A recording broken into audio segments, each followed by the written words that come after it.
সবাই বলে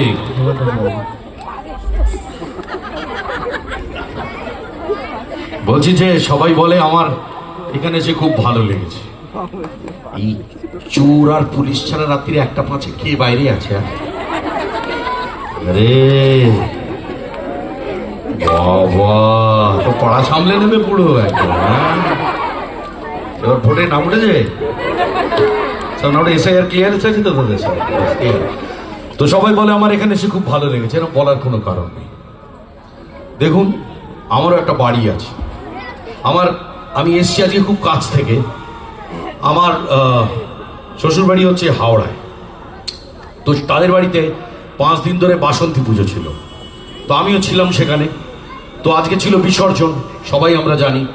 তো বিসর্জন করে ওদের বাড়িতে, বুঝতে পারছেন তো, আজকে অনেক দিন বাদে ভোগ শেষ হয়েছে, সব কিছু শেষ হয়েছে। রাত্রিবেলা একটুখানি আনন্দ হতো, হ্যাঁ, যেরকম হই হয় আর কি। তো সেই সব ফেলে কালকে সকালবেলায় আবার বিরাট বড় সুযোগ আছে, যে সুযোগ বাংলা সিনেমায় আমার খুব বেশি আসেনি। আমি তো খুব ভাগ্যবান একজন মানুষ, আমার কাছে 2-5 বার এসছে, 4-5 বার। আমি বাংলা সিনেমায় কালকে গান গাইবো, আমারই একটা সিনেমাতে, তো সেখানেও যেতে হবে। কিন্তু তাহলে কেন এত কষ্ট করি? আসলে আমি চেয়েছিলাম, আমি এই রক্ষক ভক্ষক হবে না, অনেক কষ্ট করে নিয়ে এসছো, একটা কথা বলবে না এখানে দাঁড়িয়ে। আমি এই দিনটা চেয়েছিলাম। আপনার বাড়ি কলকাতা থেকে 30-35 কিলোমিটার দূরে হবে হয়তো, তাও মনে হয় না। আমার বাড়ি 75 কিলোমিটার দূরে, বসিরহাট, বাংলাদেশ বর্ডার। সেখানে বাদুড়িয়া বলে একটা থানা আছে, যেটা বড় পশ্চিমবঙ্গের ম্যাপ কিনলে তবে আসে।